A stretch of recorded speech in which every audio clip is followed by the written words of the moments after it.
Greetings and welcome to another impressions video here at Words About Games, and today we're going to be taking a look at Eastshade. Eastshade is a first-person adventure game that casts you in the role of an artist on a journey to the titular island, at the behest of your late mother who badly wanted you to see the beauty of the island and paint some of its more aesthetic spots. After the ship transporting you sinks, you wash ashore at the small town of Lindau and embark on a very peaceful, chilled adventure, trying to find the spots you're looking for and helping the inhabitants of the island along the way. Eastshade is one of the nicest games I've played in a while. From the second you awaken after having washed up on shore and speak to the person who dragged you into their cave so you could rest and recuperate, everyone who lives in Lindau and beyond is just super duper nice. Well, almost everyone. There are, of course, one or two less nice villagers, but not really to any extreme degree. What I'm trying to say is that Eastshade is overflowing with positivity, which alone makes it a very pleasant experience.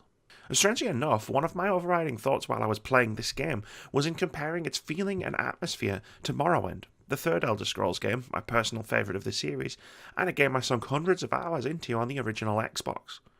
It's hard to put my finger on why, but if you remove the dragons and orcs and magic and combat from Morrowind, and the protagonist was a helpful artist hell-bent on helping people as best as they could, you'd more or less have Eastshade. The tasks you'll be accomplishing in Eastshade generally amount to one of two things.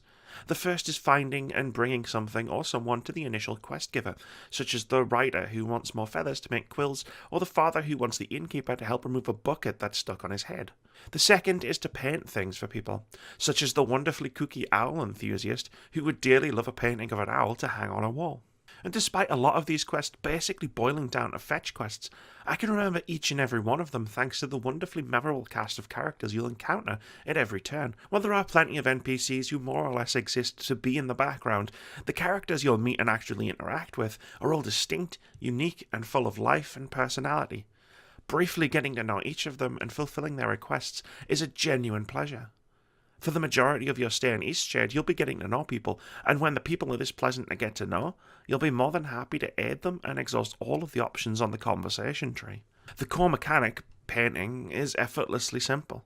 As long as you have a canvas, you can drop it down wherever you like and paint whatever you're looking at.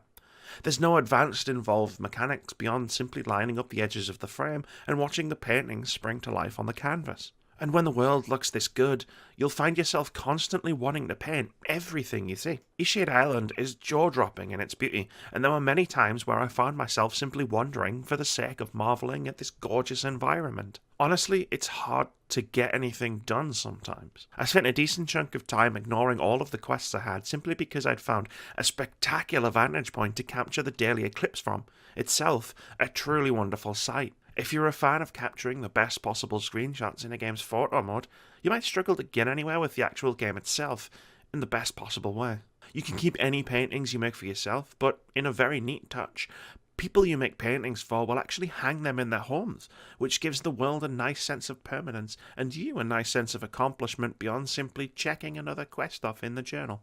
There are very few rules and mechanics to stop you from going wherever you want, doing whatever you want, and seeing whatever you want. Passage to some of the later areas of the island are usually gated off until you meet certain requirements, such as toll bridges or needing recommendations from island residents, which requires you to actually complete some quests to earn the coins necessary for passage. And there are some very light survival and crafting mechanics that prevent you from venturing out at night without a coat, tent, or a concoction to protect you from the cold. You also need to gather crafting materials to make canvases to paint on. While I was initially very wary of the latter mechanics getting in the way of the otherwise very chilled experience the game had to offer, they're incredibly unobtrusive. Going out at night actually has some story impacts, and there's no danger here aside from passing out and waking up at the inn you call home the next morning consequence-free. And the crafting is also pretty unobtrusive. Materials are plentiful and crafting is as easy as opening your inventory.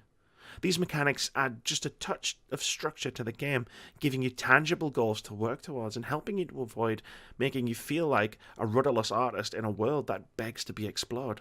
Eastshade is a wonderful adventure game. The world is so beautiful that you'll be driven to exploring it, regardless of whether you have quests to do so or not. The characters you meet are excellent, and each one usually has their own small story associated with their requests for aid that you'll be more than happy to see through.